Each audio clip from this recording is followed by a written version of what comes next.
उपनिवेश थे, हर जगह वो अपना फैलाए हुए था। तो उस समय जो 1900 ईस्वी तक सब नॉर्मल चल रहा था, जैसे चलना चाहिए था वैसे क्या चल रहा था, चल रहा था। प्रथम विश्व युद्ध का जो तारीख है वो है 28 जुलाई 1914 और एंड है वो है 10 नवंबर 1918, सॉरी 11 नवंबर 1918, यानी कि 28 जुलाई 1914 से ये शुरू होता है और 11 नवंबर 1918 को ये क्या होता है, मतलब ये लगभग क्या मतलब 4 साल से ज्यादा चलता है, यानी कि 4 साल तक ये युद्ध चला 1914 से लेकर 1918 तक। देखो क्या हुआ ना, उस समय जो देश थे ना वो दूसरे देशों पर कब्जा करना चाहते थे। मतलब लड़ाई का जो मुख्य कारण था वो क्या था, जो मजबूत देश थे, जो बड़े बड़े देश थे, जो थोड़ा सा स्ट्रांग हुए थे आधुनिक क्षेत्र में, जैसे कि सैन्य शक्ति, जैसे सैन्य शक्ति का मतलब आर्मी है ना, आर्मी को जो लोग स्ट्रांग कर लिए थे जो देश, या फिर जो नए नए हथियार का आविष्कार कर लिए थे, वो लोग क्या चाहते थे ना कि दूसरे छोटे छोटे देशों पर क्या करे, वो कमजोर देशों किसको मजबूत करने में, सेना उसका क्या हो, मजबूत हो। और दूसरा क्या, जितने भी इन्वेंशन थे यानी आविष्कार कर रहे थे, बड़ा बड़ा क्षेत्र, जैसे औद्योगिक क्रांति हम लोग पढ़े हैं, है ना, औद्योगिक क्रांति पढ़े हैं ना, बड़े बड़े फैक्ट्री, बड़े बड़े आविष्कार, नए नए खोज है ना कर रहे थे उन लोग। तो ये दो चीज उस समय बहुत ही इंपॉर्टेंट था और सारे लोग कर रहे थे। तो इसके लिए उनको क्या जरूरत था, संसाधन का, मतलब दूसरे जगहों से ज्यादा संसाधन को कब्जा किया जा सके। उस समय ब्रिटेन जो था ना वो बहुत ही मजबूत देश हुआ करता था। ब्रिटेन ज्यादातर उपनिवेश जो है एरिया में किसका था, ब्रिटेन का। और भारत में किसका उपनिवेश था, ब्रिटेन का। हम लोग किसके खिलाफ थे, ब्रिटेन के, है ना। तो ये सारा कारण बनता चला गया। अब इसको हम एक्सप्लेन से समझते हैं कि जैसे यूरोप के पश्चिम देश, पश्चिम में यूरोप आता है ना, तो यूरोप के जो भी देश थे ना वो आपस में एक संधि किए थे। जैसे अगल बगल का देश है, संधि क्या किया था कि अगर कोई देश हम पर हमला करता है तो हम क्या करेंगे ना कि जो अगल बगल वाला देश है वो इस हमले को अपने ऊपर हमला मानेगा। मान लो कि कोई देश है और वो इस पर हमला करता है, कोई इस पर हमला करता है, तो ये जो अगल बगल का देश है वो इस हमला को किस पर हमला मानेगा, अपने ऊपर हमला मानेगा और इसको क्या करेगा, सपोर्ट करेगा, यानी कि इसके साथ खड़ा होकर के इसके खिलाफ युद्ध करेगा। ये लोग आपस में क्या करने लगे थे, संधि करने लगे थे। संधि यानी समझौता, एक बॉन्ड बन जाता है ना। अब देखो क्या हो रहा था कि जो बड़े देश थे वो छोटे छोटे देशों को अपने साथ मिला ले रहे थे। जो बड़े देश थे वो अपने साथ छोटे छोटे, और इससे छोटे देशों को भी फायदा था कि जो बड़ी सेना की आर्मी थी, अगर इस पर कोई मजबूत देश अटैक करता है तो बड़ी सेना और भी सेनाएं मिल करके उसको क्या करेगी, सुरक्षित करेगी, यानी कि सेफ रखेगी। ये कंडीशन उस समय क्या हो रहा था, चलते जा रहा था। तो उस समय एक जो सबसे बड़ा कारण माना जाता है, एक तो खोज था, खोज की वजह से यानी कि लोग सेना में को ज्यादा इंपॉर्टेंस दे रहे थे। मतलब जिसकी जितनी ज्यादा मजबूत सेना है ना, जिसके पास जितने ज्यादा आधुनिक हथियार वो उतना मजबूत। जैसे आज के समय में क्या है, सबसे इंपॉर्टेंट कौन है, अमेरिका।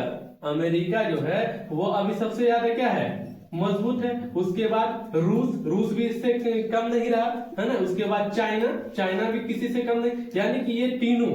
लेकिन सबसे मजबूत किसको माना जाता है, अमेरिका को। क्यों, क्योंकि इसके पास आज के समय में सबसे ज्यादा मॉडर्न हथियार है ना, जो हमारे किसी भी देश के अंदर घुसकर हमला कर सकते हैं। ठीक है, तो अमेरिका का सेना भी सबसे ज्यादा मजबूत है। और ज्यादातर पैसा जो इसके देश में होता है वो ज्यादातर पैसा अपने किसके लिए खर्च करते हैं, आर्मी पर, है ना।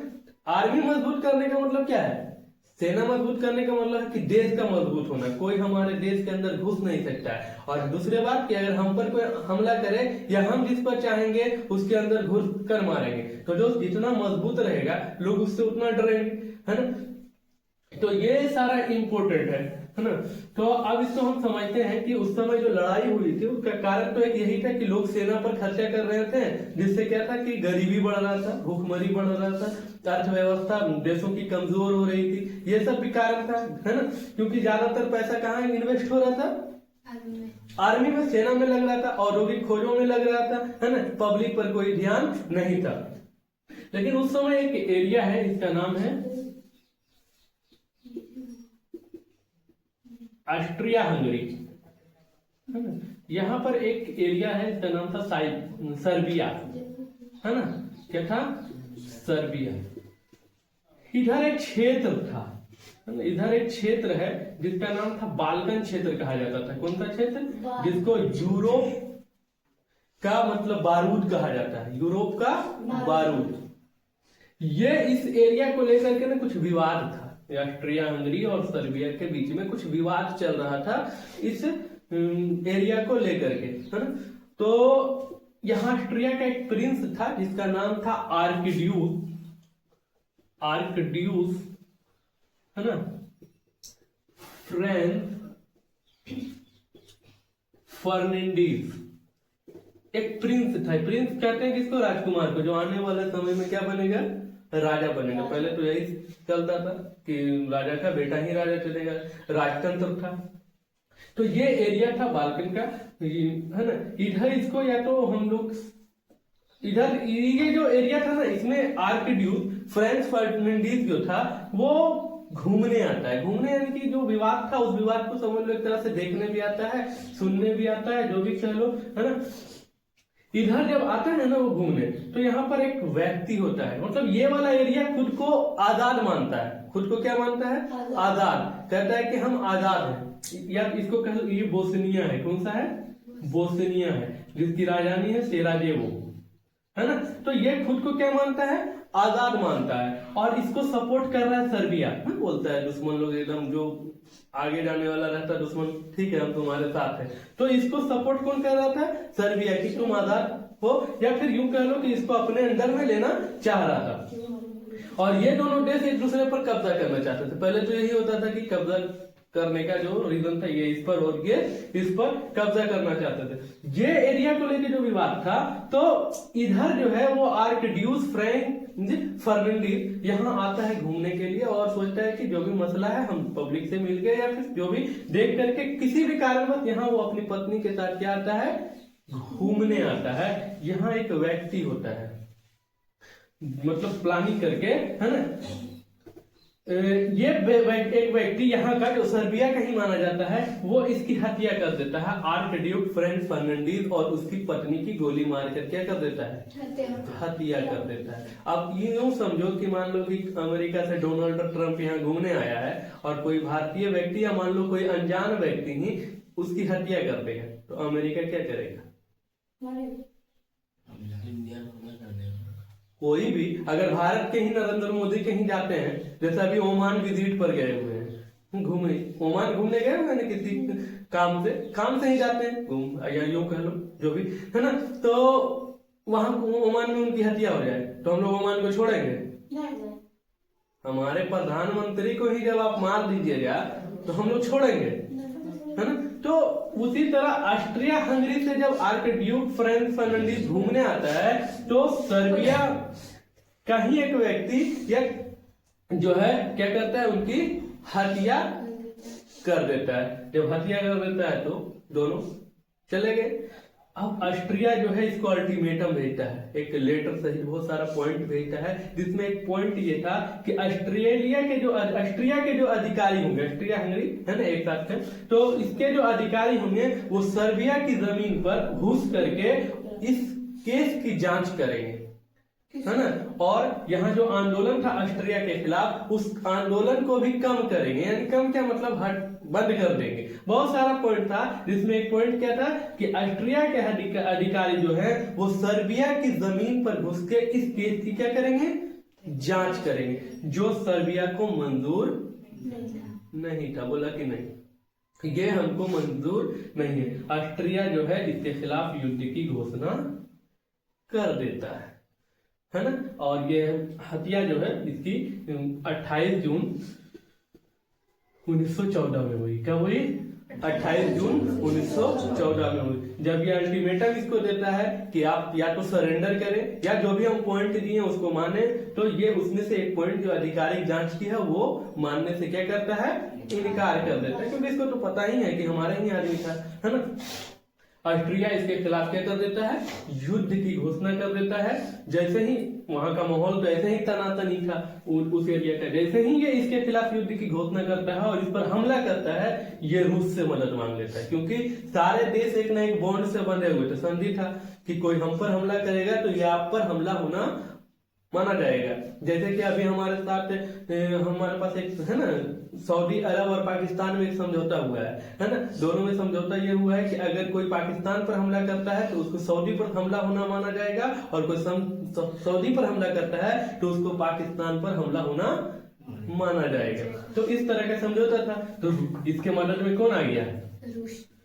रूस आ गया, अपनी सेना उतार दिया मैदान में। अब जब रूस इसके मदद में आ गया तो इसके मदद में जर्मनी आ गया, है ना। जब जर्मनी आ गया तो इसकी मदद में और भी देश, जापान आ गए, उधर देश बढ़ने लगा। इस तरह से दो गुटों में बढ़ गया। एक को कहते हैं एलिड पावर, एक को कहते हैं एलिड पावर और दूसरा को कहते हैं सेंट्रल पावर। इसको यानी मित्र राष्ट्र भी कहते हैं और इसको केंद्रीय शक्तियां भी कहते हैं ना। जिसमें देख लो इधर क्या क्या था मित्र राष्ट्र में। इधर था तुम्हारा रूस तो उधर चला गया, रूस, फ्रांस, ब्रिटेन, अमेरिका, ये सब इस तरफ था। और इधर तुम्हारा था जर्मनी,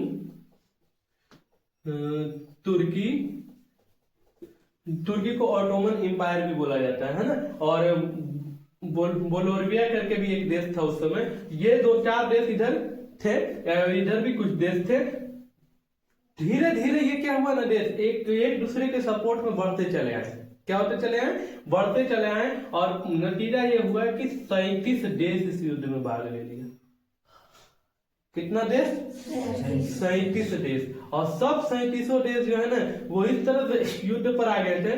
जमीनी स्थल पर थे, जल स्थल पर थे और वायु स्थल पर थे। यानी कि लड़ाइयां इतनी छिड़ गई थी कि सेना आमने सामने थी। जमीन पर भी युद्ध हो रहा था, समुद्र में भी युद्ध हो रहा था और आसमान में भी युद्ध हो रहा था। यानी कि धीरे धीरे सारा देश क्या हो गया? इकट्ठा होते चला गया एक दूसरे के सपोर्ट में और युद्ध बढ़ता चला गया। और युद्ध जब एकदम बढ़ रहा था तो वैश्विक रूप लेने लगा ना। तो कहा जाता है कम से कम 6.5 करोड़ सैनिक भाग लिए थे। कितना? जिसमें से 1,70,00,000 तो मारे गए लोग। इतना भयानक लड़ाई हुआ। कितने लोग मारे गए? 1,70,00,000 और 2 करोड़ तो घायल हुए। 2 करोड़ घायल हो गए। मतलब समझ लो कि किस स्तर पर लड़ाई हुआ था। करोड़ों की संख्या में लोग अपनी सेना उतारते गए, मतलब कोई पीछे हटने को तैयार नहीं था। अब पीछे हटे क्यों? कोई भी लड़ाई में जब उतर जाएगा तो अंतिम क्षण तक लड़ेगा, है ना। पीछे हटने का मतलब क्या है? और इधर वो भी था ना तुम्हारा ऑस्ट्रिया, जिसकी वजह से लड़ाई हुआ। ऑस्ट्रिया, हंगरी, ये तो एक ही है ना। इसके वजह से तो ये लड़ाई शुरू हुआ। तो लड़ाई का मुख्य कारण तब से ही माना जा रहा। पहले तो ये एरिया की वजह से माहौल बना हुआ था और उसके बाद इसकी हत्या हो जाना, इसमें मतलब कहते हैं ना आग में घी डालना, ये वाला काम किया। जब